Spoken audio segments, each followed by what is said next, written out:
Dear students, as usual, I am Navneel Gaur from Tagore School, Parbatsar, and we are going to study today the third lesson of 8th class science book. आज हम लोग study करने वाले हैं third lesson 8th class की science book का। हम लोग 2 लेसन्स कंप्लीट कर चुके हैं और उनके क्वेश्चन आंसर भी मैं कंप्लीट करवा चुका हूँ। आशा है आप लोगों ने अपनी नोटबुक्स में ज़रूर 2 लेसन्स के क्वेश्चन आंसर किए होंगे और उनको लर्न भी किया होगा। डियर स्टूडेंट्स, मैं आपको ये कहना चाहूँगा, ये सेशन आपका बोर्ड क्लास का सेशन है 8th क्लास में, और इसके लिए आपको अभी से ही प्रिपरेशन शुरू करनी चाहिए। आपको ये नहीं सोचना चाहिए कि हम बाद में कर लेंगे। तो अभी जिस तरह से 1 by 1 लेसन्स होते जा रहे हैं, उनके क्वेश्चन आंसर भी आपको अपनी नोटबुक में करते जाना चाहिए और उनको लर्न भी करते जाना चाहिए, याद भी करते जाना चाहिए, ताकि सेशन के लास्ट में जाकर के आपके ऊपर बहुत ज़्यादा बर्डन नहीं आए, लोड नहीं आए। इसलिए अभी से ही आपको प्रिपरेशन स्टार्ट कर देनी चाहिए। तो सेकंड लेसन तक का रिटन वर्क आप ज़रूर करें और उसकी एक अच्छी सी क्लियर फ़ोटो लेकर के आप मुझे भेज सकते हैं चेक कराने के लिए। लेकिन वर्क ज़रूर करते रहें, क्योंकि अभी सफिशिएंट टाइम भी है आपके पास और उस टाइम को यूज करना चाहिए, उसको मिसयूज नहीं करना चाहिए। बहुत सारा टाइम है अभी, तो उसको ज़रूर आप यूज करें। Dear students, let's start the third lesson today, the संश्लेषित रेशे और प्लास्टिक। ये लेसन थर्ड जो है, इसका नाम है, जैसा कि आप स्क्रीन पर देख पा रहे हैं, संश्लेषित रेशे और प्लास्टिक। तो संश्लेषित जो शब्द है उसका मतलब होता है बनाया गया। कृत्रिम रूप से जब कोई चीज़ बनाई जाती है, या कृत्रिम रूप से नहीं बल्कि केवल बनाई गई, ऐसा बोल सकते हैं अपन। संश्लेषित का मतलब है बनाया गया। बनाए गए रेशे और प्लास्टिक। रेशे 2 प्रकार के होते हैं, हमने पहले भी पढ़ चुके हैं। एक प्राकृतिक रेशे होते हैं जो हमें प्रकृति से मिलते हैं, जो हमें प्रकृति से प्राप्त होते हैं, वो प्राकृतिक रेशे कहलाते हैं। जैसे कि कॉटन है, या रेशम है जो रेशम के कीड़ों से बनता है, कॉटन है, ऊन है जो हमें एनिमल्स से मिलती है। ये सारे प्राकृतिक रेशे हैं, नेचुरल हैं। लेकिन कुछ ऐसे रेशे होते हैं जो प्रयोगशाला में या फैक्ट्रीज़ में बनते हैं, उनको कृत्रिम रेशे कहा जाता है। एक्चुअली ये जो लेसन है अपना, ये उन्हीं से संबंधित है। इस लेसन में हम लोग उस प्रकार के रेशों के बारे में पढ़ेंगे जो कि मानव द्वारा बनाए जाते हैं। वो प्रकृति से नहीं प्राप्त होते हैं, मानव द्वारा बनाए जाते हैं। तो ऐसे रेशों को संश्लेषित रेशे कहा गया है। इनको हम कृत्रिम रेशे भी कह सकते हैं। संश्लेषित रेशे या कृत्रिम रेशे, आर्टिफिशियल फाइबर भी कहते हैं इनको। तो ये हम लोग इनको दोनों नामों से बोल सकते हैं, कृत्रिम भी बोल सकते हैं और संश्लेषित भी बोल सकते हैं। आइए शुरू करते हैं लेसन को। पोशाक जिसे हम पहनते हैं कपड़े से निर्मित होती है। कपड़े को फैब्रिक कहते हैं, क्लॉथ भी कहते हैं कपड़े को, और फैब्रिक भी कहते हैं। तो पोशाक जो यूनिफॉर्म जिसको हम कहते हैं, पोशाक जिसे हम पहनते हैं कपड़े से निर्मित होते हैं। कपड़े प्राकृतिक अथवा कृत्रिम स्रोतों से प्राप्त रेशों से बनाए जाते हैं। यहाँ पर कपड़े को फैब्रिक कहा गया है और रेशे को फाइबर कहा गया है। यानी फाइबर से फैब्रिक बनता है, रेशे से कपड़ा बनता है। तो रेशे 2 प्रकार के हैं, प्राकृतिक अथवा कृत्रिम स्रोतों से रेशे बनाए जाते हैं। क्या आप कुछ प्राकृतिक रेशों के नाम बता सकते हैं? तो जैसा कि अभी मैंने बताया ही था, सूती रेशा है, सूत का रेशा है, ऊन का रेशा है, रेशम का रेशा है। ये सब प्राकृतिक रेशे हैं। रेशों का उपयोग विविध प्रकार की अनेक घरेलू वस्तुओं के निर्माण हेतु भी किया जाता है। केवल कपड़े के लिए नहीं, बल्कि कई और चीज़ें भी रेशों से बनाई जाती है।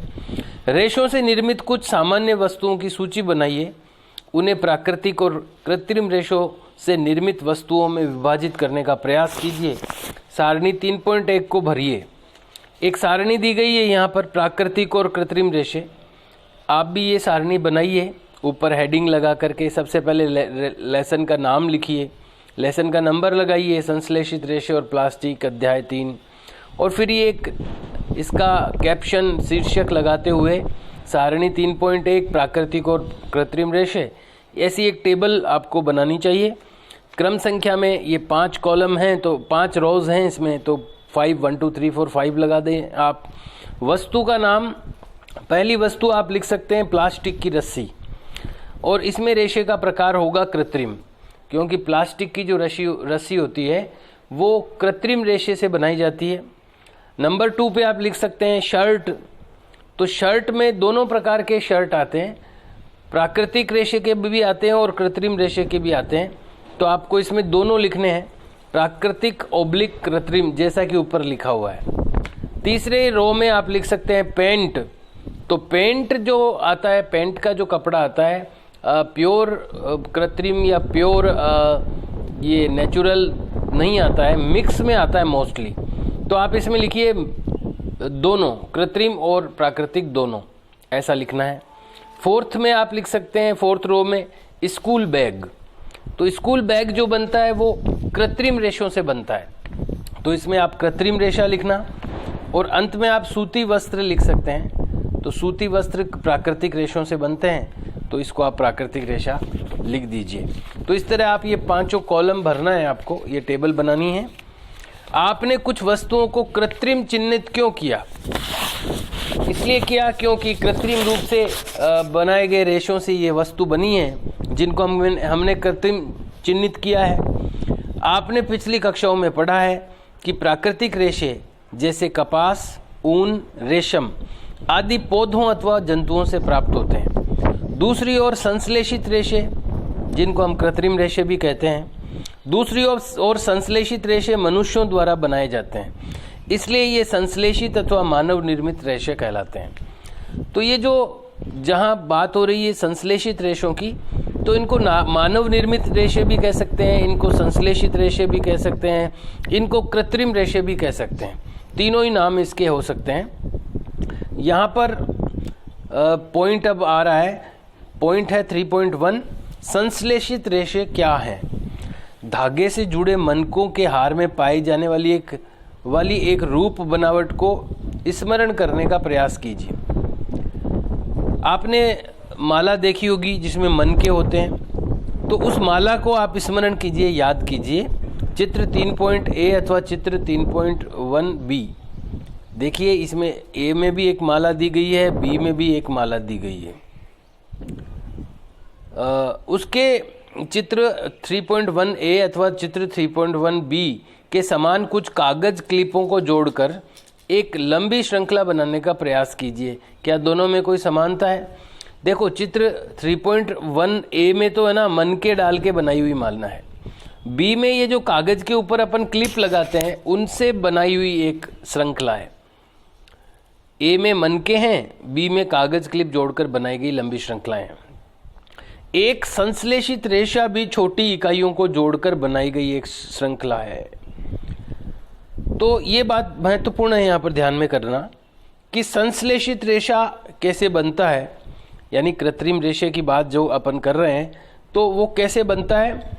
वो छोटी छोटी इकाइयों को जोड़कर बनाई गई एक श्रृंखला है, चेन है। श्रृंखला हिंदी में कहते हैं, इंग्लिश में चेन शब्द आता है उसके लिए।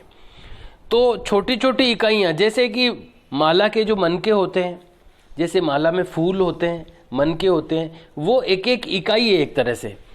तो छोटी छोटी इकाइयों को जोड़ करके जब एक चेन बना दी जाती है, एक श्रृंखला बनाई दी जाती है, इस प्रकार से ये कृत्रिम रेशे बनाए जाते हैं। प्रत्येक छोटी इकाई वास्तव में एक रासायनिक पदार्थ है, और जैसे माला में एक एक मनका होता है, एक एक फूल होता है, तो यहाँ पर वो एक एक जो इकाई है वो रासायनिक पदार्थ से बनाए जाते हैं। इस प्रकार की अनेक छोटी इकाइयाँ मिलकर एक बड़ी एकल इकाई बनाते हैं जो बहुलक कहलाती है। और ऐसी जो एक एक छोटी इकाई है वो मिलकर के एक बड़ी एकल इकाई बनाते हैं, जिसे बहुलक इंग्लिश में पॉलीमर कहते हैं। पॉलीमर शब्द ग्रीक भाषा के 2 शब्दों से मिलकर बना है। पॉली का अर्थ है अनेक और मर का अर्थ है भाग अथवा इकाई।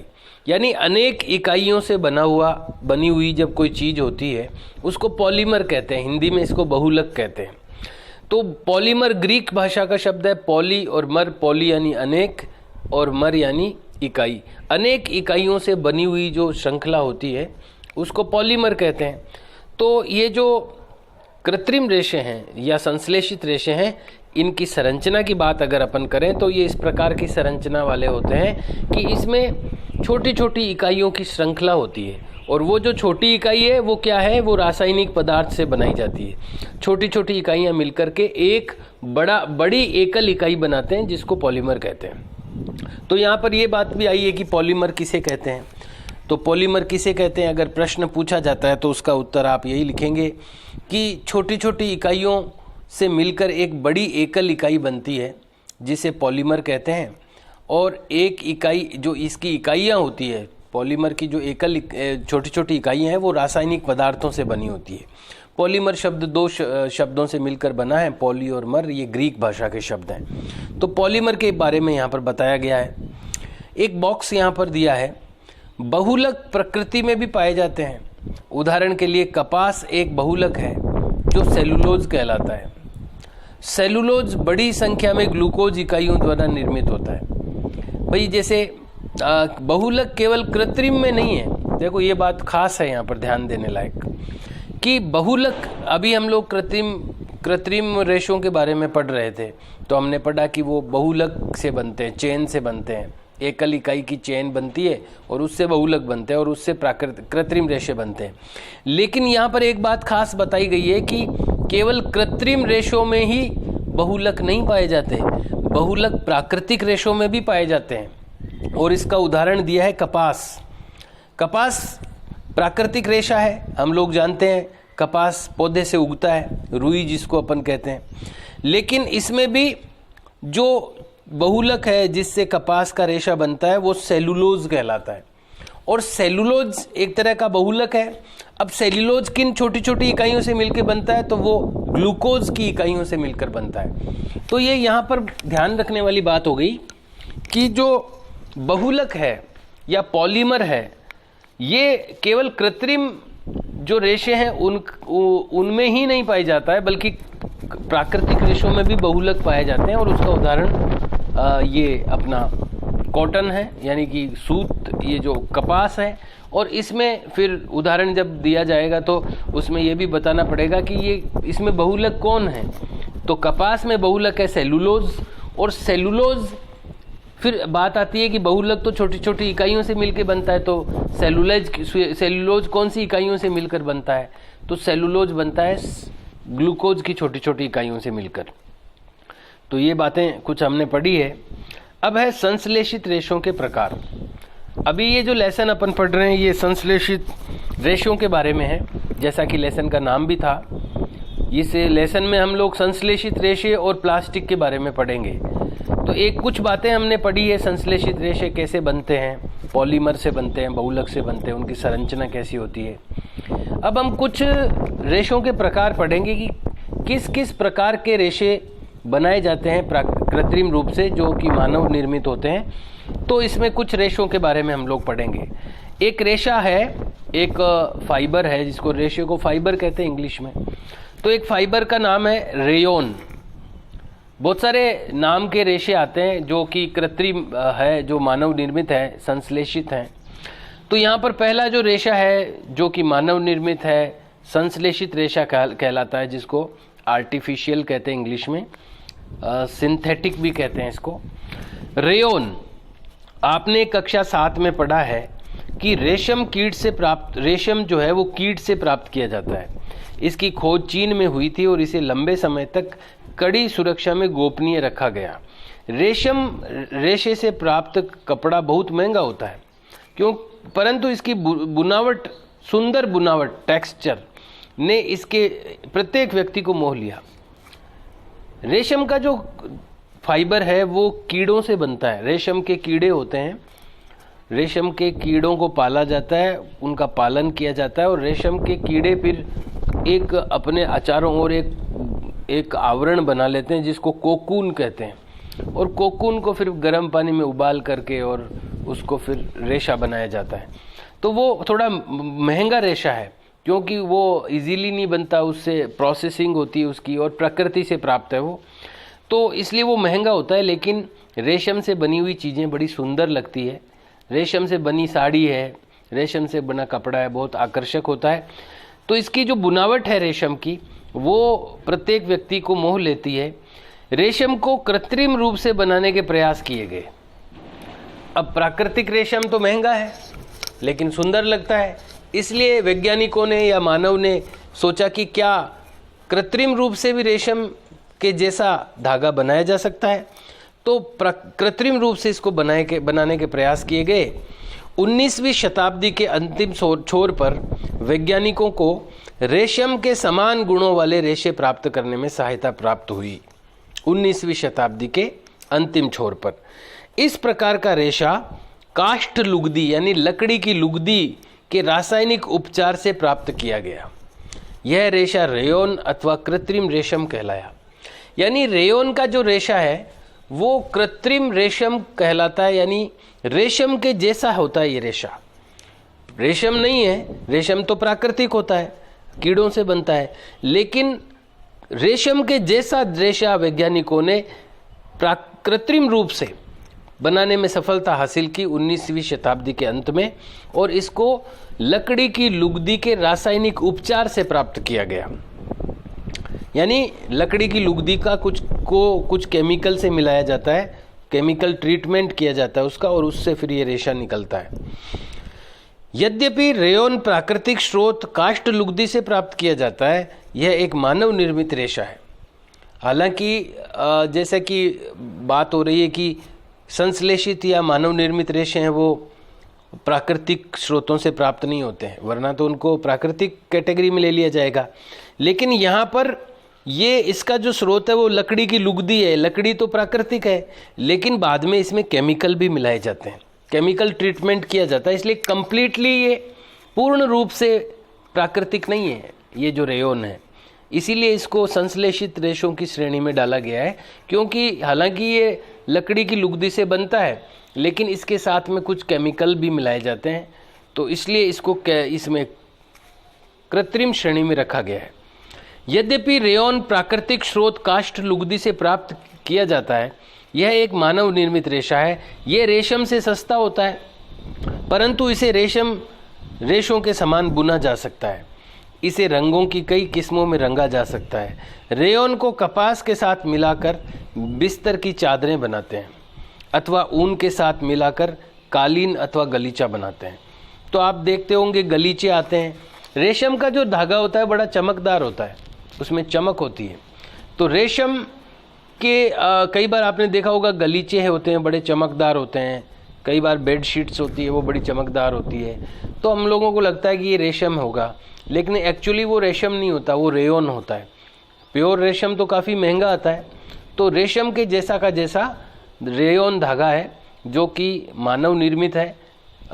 तो ये इस तरह से इसका उपयोग भी बताया गया है यहाँ पर।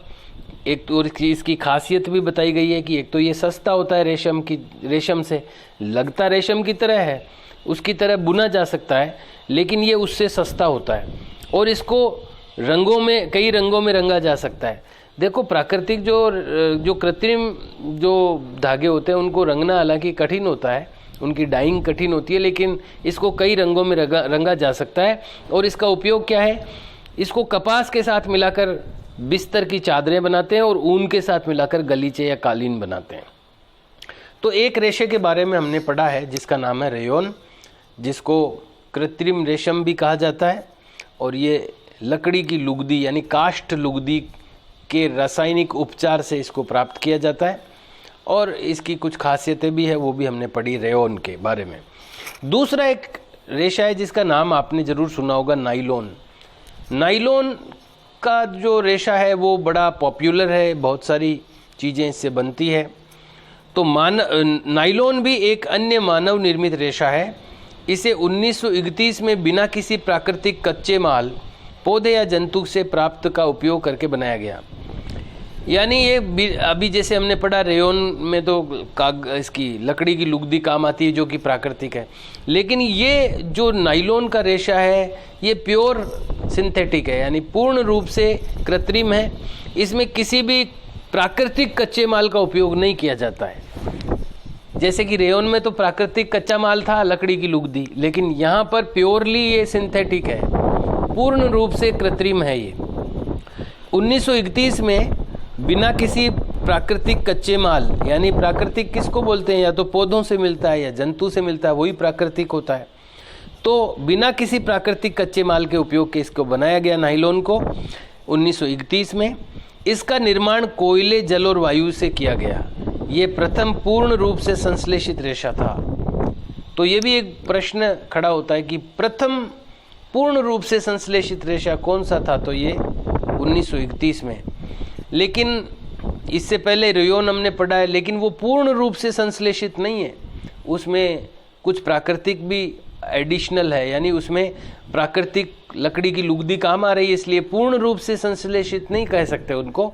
तो ये जो नायलॉन है ये पूर्ण रूप से संश्लेषित रेशा है। प्रथम पूर्ण रूप से संश्लेषित रेशा कौन है? नायलॉन है।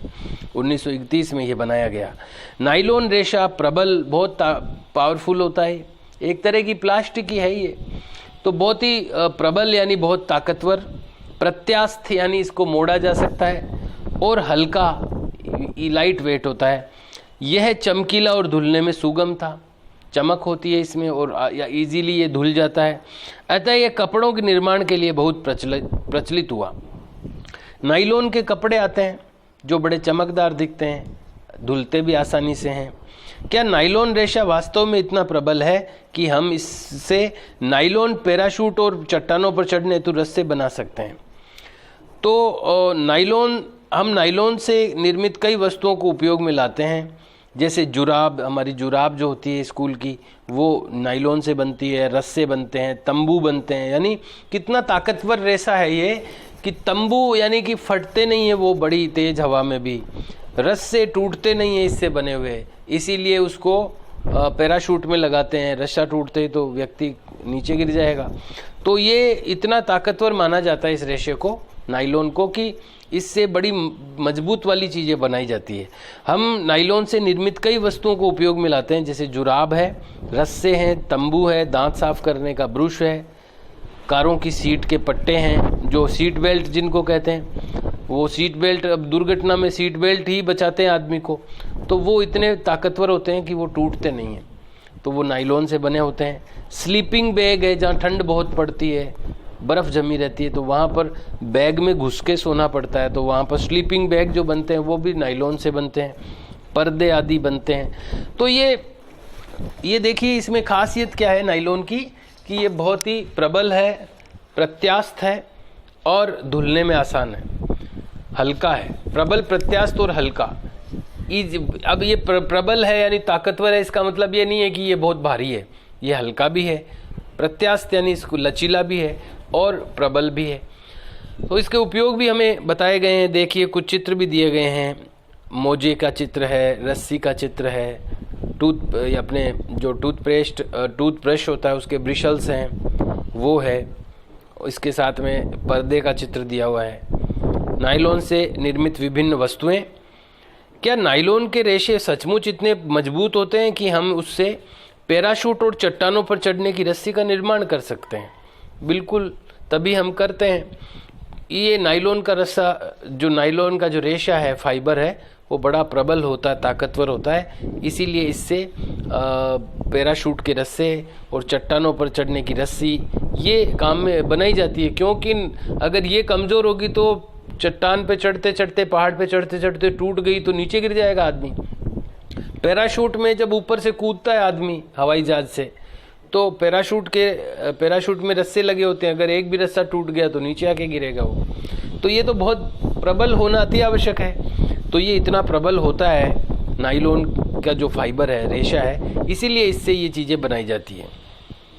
और चट्टानों पर चढ़ने हेतु रस्सों के निर्माण में इसका उपयोग में लिया जाता है। एक नायलॉन का तार इस्पात के तार से अधिक प्रबल होता है। इस्पात बहुत मजबूत माना जाता है, लोहे से भी मजबूत होता है इस्पात। तो एक नाइलॉन का जो तार है वो लोहे के तार से भी अधिक प्रबल होता है, इस्पात के तार से भी। आइए हम जाने। चित्र में दिख रहा है आपको, ये पैराशूट से कूद रहा है, तो ये रस्से लगे हुए हैं, ये नाइलॉन के हैं। पहाड़ पे चढ़ रहा है एक जना, ये भी रस्सा जो यूज कर रहा है वो नाइलॉन का है। नाइलॉन रेशों के उपयोग। क्रियाकलाप 3.1। एक क्लैंप युक्त लोहे का स्टैंड लीजिए। देखिए इस तरह से, ये इस तरह का ये क्लैंप लगा हुआ है इस पे। ऐसा क्लैंप युक्त लोहे का स्टैंड ले लिया। लगभग 60 सेंटीमीटर लंबा एक सूती धागा लीजिए, इसे क्लैंप से बांध दीजिए जिससे ये स्वतंत्र रूप से लटक जाए, जैसा कि चित्र 3.5 में प्रदर्शित है। मुक्त सिरे पर, अब देखो ये लटकाया धागा, मुक्त सिरे पर कुछ लटकाया गया है। एक लोहे के स्टैंड पर क्लैंप से लटकता हुआ एक धागा। अब ये जो धागा लटकाया है उसके मुक्त सिरे पर क्या लगाया, देखते हैं। उसके मुक्त सिरे पर एक हुक लगाकर पलड़ा बांध दीजिए जिसमें बाट रखे जा सकें। पलड़े में एक एक करके बाट तब तक रखते जाइए कि जब तक कि धागा टूट न जाए। धागे को तोड़ने हेतु आवश्यक कुल भार को लिख लीजिए। यह भार रेशे की सामर्थ्य बताता है, यानी कितना वजन वो उठा सकता है। 2 kilo, 5 kilo, 7 kilo, 8 kilo, 10 kilo, कितने वजन से वो टूटेगा, तो वो उसकी पावर बताता है, उसकी सामर्थ्य बताता है। इसी प्रक्रिया को ऊन, पॉलिस्टर, रेशम और नाइलॉन के धागों के साथ दोहराइए। आंकड़ों को सारणी 3.2 की भांति सारणीबद्ध कीजिए। धागों को उनके बढ़ते सामर्थ्य के क्रम में व्यवस्थित कीजिए। तो यहाँ पर नाइलॉन सबसे प्रबल आएगा, रेशम उससे प्रबल होगा, यानी सबसे प्रबल नाइलॉन, उससे कम रेशम, उससे कम ऊन और उससे कम कपास। ये इस तरह से होगा। आप रेशों को लटकाने हेतु दीवार पर लगे एक हुक अथवा कील का भी उपयोग कर सकते हैं, यानी स्टैंड नहीं हो तो आप कील पे भी कर सकते हैं। और दूसरे सिरे पर पॉलीथीन की थैली बांध सकते हैं। अगर आपके पास में कोई पलड़ा नहीं हो तो आप थैली बांध के भी उसमें भी वजन रख सकते हैं। बाटों के स्थान पर आप एक ही आकार वाली कांच की गोलियों का भी उपयोग कर सकते हैं। सावधानी, ध्यान रहे कि सभी धागे एक ही लंबाई एवं लगभग एक ही मोटाई के होने चाहिए। तो ये ध्यान रखना, एक समान लंबाई का ही धागा यूज करें, और कौन सा धागा कितना वजन सहन कर सकता है उसके हिसाब से उसका सामर्थ्य हमें पता चलेगा। 2 धागों के बारे में हम पढ़ चुके हैं। एक तो पढ़ा हमने सबसे पहला रेयोन जो कि कृत्रिम रेशम कहलाता है। दूसरा हमने पढ़ा नाइलॉन जो कि बहुत ही मजबूत धागा माना जाता है, बहुत ही प्रबल, प्रत्यास्थ और हल्का धागा है ये नाइलॉन। तो 2 कृत्रिम धागों के बारे में हम पढ़ चुके हैं, रेयोन और नाइलॉन। अब ये तीसरा है सी, पॉलिस्टर और एक्रिलिक। पॉलिस्टर के कपड़े भी आपने सुने होंगे, पॉलिस्टर के कपड़े आते हैं। पॉलिस्टर एक अन्य संश्लेषित रेशा है।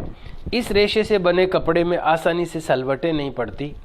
यह सपाट रहता है और सरलतापूर्वक धुल जाता है, अतः यह वस्त्र सामग्री हेतु पर्याप्त उपयोगी पदार्थ है। आपने लोगों को सुंदर पॉलिस्टर कमीजें और अन्य परिधान पहने अवश्य देखा होगा। टेरिलीन एक लोकप्रिय पॉलिस्टर है। पॉलिस्टर का ही एक प्रकार है टेरिलीन। इसे बहुत महीन रेशों में खींचा जा सकता है जिन्हें फिर किसी अन्य तंतु समान बुना जा सकता है। यानी टेरिलीन एक प्रकार का पॉलिस्टर है। और पॉलिस्टर की खासियत क्या है, ये इसमें सलवटें नहीं पड़ती, इसलिए ये जो है ये इससे कपड़े बनाए जाते हैं। और ये एक इससे फिर बारीक जो धागे बनते हैं उसको टेरिलीन कहते हैं। यहाँ पर एक बॉक्स दिया गया है, बॉक्स में लिखा है, मेरी माँ जल के लिए सदैव पेट बोतलें, पीईटी पेट बोतलें और चावल तथा चीनी संचयन के लिए पेट जार खरीदती है। मैं जानने के लिए उत्सुक हूँ कि आखिर ये पेट क्या है। आपने टीवी पर एडवर्टाइजमेंट देखे होंगे। पेट एक तरह का एक प्लास्टिक आता है जो कि उसकी कुछ खासियत होती है। तो पेट जार यानी प्लास्टिक के डिब्बे आते हैं, पेट जार, वो क्या है आइए देखते हैं। यहाँ हमने 3 चीज़ों के बारे में पढ़ लिया है, रेयोन, नाइलॉन और पॉलिस्टर और एक्रिलिक। तो यहाँ पर पढ़ लिया नहीं है, चल रहा है अभी ये। तो इसमें पैड जार के बारे में कि पैड जार जो अपन घर पर यूज करते हैं, महिलाएं यूज करती है रसोई में, पैड जार क्या है? पैड का फुल फॉर्म है पॉलीएथिलीन टरथेलेट। पॉलीएथिलीन टरथेलेट ये रासायनिक नाम है, पैड का फुल फॉर्म है। एक बहुत सुपरिचित प्रकार का पॉलिस्टर है, ये भी एक पॉलिस्टर है। जैसे हमने देखा ना, एक तो टेरिलीन का बताया कि टेरिलीन भी पॉलिस्टर है, बारीक धागा है ये टेरिलीन पॉलिस्टर का, टेरिलीन के कपड़े आते हैं। तो टेरिलीन भी पॉलिस्टर है और पैट भी पॉलिस्टर है, ये भी एक प्रकार का पॉलिस्टर है। फुल फॉर्म भी अपने को याद रहनी चाहिए, poly, P for polyethylene terephthalate. इसका उपयोग बोतलें, बर्तन, फिल्म, तार और बहुत से उपयोगी पदार्थ उत्पादों के निर्माण हेतु किया जाता है। चारों ओर दृष्टि घुमाइए और पॉलिस्टर से निर्मित वस्तुओं की सूची बनाइए। पॉलिस्टर, पॉली प्लस एस्टर वास्तव में एक रसायन जो एस्टर कहलाता है की इकाइयों की पुनरावृत्ति से बनता है। जैसे अपन ने पॉली शब्द का तो अर्थ पहले ही पढ़ लिया है, हमने पॉलीमर पढ़ा था। पॉलीमर यानी एक एक इकाइयों की, पॉली यानी अनेक, मर यानी इकाई, अनेक इकाइयों से मिलकर जब कोई चीज़ बनती है तो पॉलीमर कहलाती है। ये हम लोग पढ़ चुके हैं शुरू में। यहाँ पर पॉलिस्टर में भी पॉली प्लस एस्टर, पॉली यानी अनेक और एस्टर एक रासायनिक पदार्थ है। तो एस्टर एक इकाई हो गई, तो अनेक एस्टर इकाइयों को मिलकर के बनेगा तो पॉलिस्टर बन जाएगा। वास्तव में एक रसायन जो एस्टर कहलाता है उसकी इकाइयों की पुनरावृत्ति से ये बनता है। एस्टर वे रसायन हैं जो फलों को उनकी गंध प्रदान करते हैं। निर्मित कपड़े पॉलीकोट, इससे जो कपड़े बनते हैं पॉलीकोट, पॉलीवूल, टेरीकोट आदि नामों से बेचे जाते हैं। अब ये जो पॉलीस्टर जो है, इससे बने हुए जो एस्टर जो ये रसायन है, इससे मिक्स करके पॉलीकोट में क्या हो गया, कॉटन और मिल गया मिक्स में, तो पॉलीकोट हो गया। पॉलीवूल, वूल यानी ऊन मिल गई तो पॉलीवूल हो गया। टेरीकोट हो गया, टेरिलीन और कॉटन मिलकर के टेरीकोट हो गया, आदि नामों से बेचे जाते हैं। जैसा कि नाम सुझाते हैं, ये कपड़े दो प्रकार के रेशों से मिलकर बनाए जाते हैं। पॉलीकोट पॉलिस्टर और कपास का मिश्रण है। कॉट यानी कॉटन, पॉली यानी पॉलिस्टर और कॉट यानी कॉटन। तो पॉलिस्टर और कॉटन से मिलकर के जो फाइबर बनाया जाता है वो पॉलीकोट हो गया। पॉलीवूल, पॉलिस्टर और वूल, वूल यानी ऊन होती है, तो पॉलिस्टर और वूल यानी ऊन का जो मिश्रण है वो पॉलीवूल हो गया। तो इस तरह कई ऐसे भी जो धागे हैं जो कि दोनों को मिक्स करके बनाए जाते हैं, एक कृत्रिम धागा, एक प्राकृतिक धागा। तो पॉलीकोट, पॉलीवूल, पॉलीकोट हो गया, पॉलिस्टर हो गया, पॉलिस्टर तो है ही, पॉलीकोट और पॉलीवूल ये यहाँ पर हो गया। टेरीकोट होता है एक, टेरीकोट में टेरिलीन और कॉटन होता है। तो ये दोनों को मिक्स करके बनाए गए धागे हैं। हम सर्दियों में स्वेटर पहनते हैं तथा शॉल अथवा कंबलों का उपयोग करते हैं। इनमें से बहुत से वास्तव में प्राकृतिक ऊन से निर्मित नहीं होते, यद्यपि वे ऊन के सदृश दिखाई देते हैं। अपने स्कूल के जो स्वेटर वगैरह आते हैं वो, और कई जो ऊनी कपड़े आते हैं, अधिकतर वो असली ओरिजिनल ऊन नहीं होती है, वो एक्चुअली ऊन जैसा दिखने वाला कृत्रिम रेशा होता है। इनमें से बहुत से वास्तव में प्राकृतिक ऊन से निर्मित नहीं होते, यद्यपि वे ऊन के सदृश दिखाई देते हैं, उनके जैसे ऊन जैसे दिखाई देते हैं। ये अन्य प्रकार के संश्लेषित रेशे से तैयार किए जाते हैं जो एक्रिलिक कहलाता है। तो ऊन जैसा दिखने वाला रेशा है एक्रिलिक। पॉलिस्टर और एक्रिलिक दोनों के बारे में हम लोग पढ़ रहे हैं। पॉलिस्टर के बारे में हमने पढ़ा। अब एक्रिलिक एक रेशा है जो कि ऊन के जैसा दिखता है। हमने रेशम के जैसा दिखने वाला रेयोन भी पढ़ा, और ये ऊन के जैसा दिखने वाला एक्रिलिक रेशा है। प्राकृतिक स्रोतों से प्राप्त ऊन काफ़ी महंगी होती है। अब जो ऊन प्राकृतिक स्रोतों से मिलती है, भेड़ से मिलती है या ऊंट से मिलती है, जो प्राकृतिक ऊन है बहुत महंगी होती है, जबकि एक्रिलिक से बनी वस्तुएं अपेक्षाकृत सस्ती होती है। ये विभिन्न रंगों में उपलब्ध होती है। संश्लेषित रेशे अधिक टिकाऊ और पहुंच के भीतर होते हैं। देखो, प्राकृतिक जो रेशा आएगा, जैसे अगर प्योर वूल अगर अपन लेते हैं, उस प्योर ऊन का अगर कोई अपन कपड़ा लेते हैं या ऊन का कोई स्वेटर लेते हैं, तो एक तो वो महंगा भी आएगा और वो जल्दी खराब हो जाएगा। प्राकृतिक रेशे टिकाऊ नहीं होते हैं, गर्म तो रहता है, वो ज़्यादा गर्म रहेगा, लेकिन एक तो महंगा आएगा और एक टिकेगा नहीं लंबे समय तक। लेकिन जो कृत्रिम रेशा है वो सस्ता आएगा और ज़्यादा समय तक टिकेगा। संश्लेषित रेशे अधिक टिकाऊ और पहुंच के भीतर होते हैं। पहुंच के भीतर यानी कोई भी इनको खरीद सकता है, जिससे ये प्राकृतिक रेशों की अपेक्षा अधिक लोकप्रिय है। अब ये सस्ते आते हैं और लंबे चलते हैं, इसलिए ज़्यादा लोकप्रिय ये हैं। आप पूर्व में प्राकृतिक रेशों को जलाने का क्रियाकलाप कर चुके हैं, तो प्राकृतिक रेशों को जलाएंगे तो वो प्लास्टिक की तरह नहीं जलते हैं, वो कार्बन बन जाएगा उनका जल करके। लेकिन अगर कृत्रिम रेशों को जलाएंगे तो वो प्लास्टिक की तरह जलेंगे। यदि आप संश्लेषित रेशों को जलाने का प्रयास करें तो आप पाएंगे कि इनका व्यवहार प्राकृतिक रेशों से भिन्न है। आप ये पाएंगे कि संश्लेषित रेशे गर्म करने पर पिघल जाते हैं। ये एक तरह का प्लास्टिक है। संश्लेषित रेशे क्या है? एक तरह का प्लास्टिक है। इसलिए ये इनका सबसे बड़ा नुकसान है। ये सस्ते भी हैं, इनमें सलवटें भी नहीं पड़ती, ये लंबे भी चलते हैं, ये बहुत कुछ आसानी से धुल जाते हैं। बहुत इनमें इनके फायदे भी हैं, लेकिन सबसे बड़ा नुकसान क्या है? आग पकड़ते हैं ये, और आग जब पकड़ते हैं तो पिघलते हैं, फिर ये चिपक जाते हैं चीज़ों के। ये इनका नुकसान है सबसे बड़ा। ये वास्तव में संश्लेषित रेशों का एक हानिकारक गुण है। यदि वस्त्रों में आग लग जाती है तो ये बहुत आपदाजनक हो सकती है। कपड़ा पिघल जाता है और पहनने वाले व्यक्ति के शरीर से चिपक जाता है। अतः हमें प्रयोगशाला अथवा रसोई घर में काम करते समय संश्लेषित वस्त्र नहीं पहनने चाहिए। ओह, अब मैं समझी कि मेरी माँ रसोई घर में काम करते समय पॉलिस्टर से बने वस्त्र क्यों नहीं पहनती। जब रसोई में काम करते हैं तो प्राकृतिक रेशों से बने वस्त्र पहनने चाहिए, सूती कपड़े पहनने चाहिए। जो कृत्रिम रेशों से बने टेरिलीन है, रेयोन है, इस तरह के कपड़े नहीं पहनने चाहिए, क्योंकि वो जल्दी आग पकड़ लेते हैं और पकड़ने के बाद में बुझती नहीं है उनकी आग, और पिघलते हैं वो प्लास्टिक की तरह और चिपक जाते हैं बॉडी से। इसलिए ये एक दुर्गुण है इनका सबसे बड़ा, कृत्रिम रेशों का।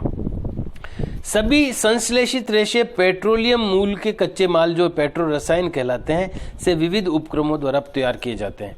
यानी जितने भी प्रकार के संश्लेषित रेशे हैं, जो कृत्रिम रेशे हमने पढ़े हैं, वो एक बेस, उनका बेस एक ही है। वो एक पदार्थ है पेट्रो रसायन, पेट्रोलियम से निकलता है। पेट्रोलियम एक जो कच्चा पेट्रोल होता है उससे कई चीज़ें बनती है। पेट्रोल बनता है, डीजल बनता है, केरोसिन बनता है, मोम बनता है, बहुत चीज़ें निकलती, गैस बनती है। ऐसे ही एक पेट्रो रसायन उसी से बनता है, और उसी से ये जितने भी रेशे हैं ये बनाए जाते हैं। हाँ, इनकी प्रोसेस अलग अलग है, बाद में इनमें अलग अलग चीज़ें मिलती है, लेकिन बेसिकली जो चीज़ है वो पेट्रो रसायन है। तो कच्चा माल पेट्रो रसायन है इन सब का। उसके फिर विविध प्रक्रमों द्वारा, अलग अलग प्रोसेस द्वारा अलग अलग रेशे बनाए जाते हैं, लेकिन बेसिक जो कच्चा माल है वो पेट्रो रसायन है। Dear students, we have completed the 4 synthetic fibres today. आज हमने 4 सिंथेटिक फाइबर्स के बारे में पढ़ा है, और अब टाइम ओवर हो गया है वीडियो का, तो हमें फिनिश करना होगा। हम लोग अगली बार आगे का लेसन पढ़ेंगे। संश्लेषित रेशों के गुणधर्मों के बारे में हम लोग पढ़ेंगे अगले वीडियो में। तब तक आप लोग अपना पिछला काम करते रहें, पीछे जो काम किया हुआ उसको लर्न करते रहें, याद करते रहें, और इस लेसन को भी आप पढ़ें।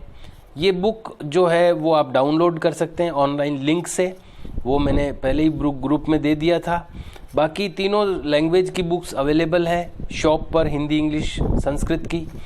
तो ये आप बुक्स को यूज करते हुए इनको स्टडी करते रहें, रिटर्न वर्क करते रहें, उसको याद करते रहें, और समय का सदुपयोग करें, दुरुपयोग नहीं करें। कुछ नया सीखें, कुछ अच्छी प्रैक्टिस करें। आप स्पेलिंग्स लर्न कर सकते हैं, आप टेंस की प्रैक्टिस कर सकते हैं, आप टेबल्स लर्न कर सकते हैं, अब आप अपनी हैंडराइटिंग इम्प्रूव कर सकते हैं, आप जो क्वेश्चन आंसर है उनको लर्न कर सकते हैं, आप नया लेसन पढ़ सकते हैं। बहुत कुछ है जो आप कर सकते हैं। So use the time, don't miss use the time, and grow up, और आगे बढ़ें, गो अहेड, आगे बढ़ें। और हम लोग यही चाहते हैं कि आप जीवन में आगे बढ़ें, और एग्ज़ाम इस बार जो आपका बोर्ड का है उसमें भी आप अच्छा परफॉर्मेंस दिखाएं सबको और करें। इन्हीं शुभकामनाओं के साथ सी you, we will meet in the next video. Okay, and bye.